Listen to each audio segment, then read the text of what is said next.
Assalomu alaykum ovsinjonlar, kanalimga xush kelibsiz. Bugun men sizlarga qalampirni yaxshi ko'ruvchilar uchun maxsus qalampirli salat retseptini ko'rsatib beraman. Hovlimizdan qalampirlarimizni terib, yuvib tayyorlab olamiz va pomidorlarimizni ham xuddi shunaqa qilib yuvib, tozalab, bo'laklarga bo'lib olamiz.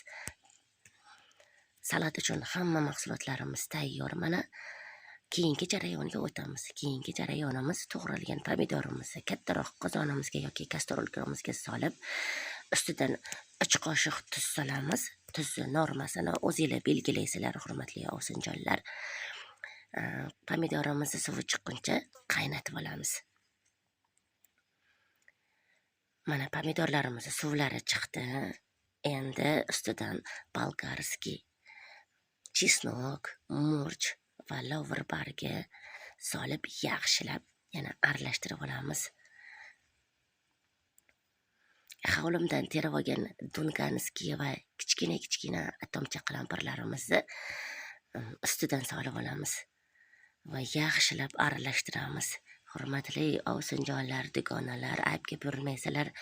Tomog'im og'rigani uchun ovozim biroz daxalroq chiqyapti.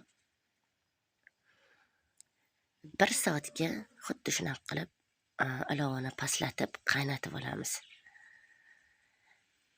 Bonkamizni qopqoqlarini idishchamizga solib, ustidan qaynagan suv qo'yib, steril qilib olamiz.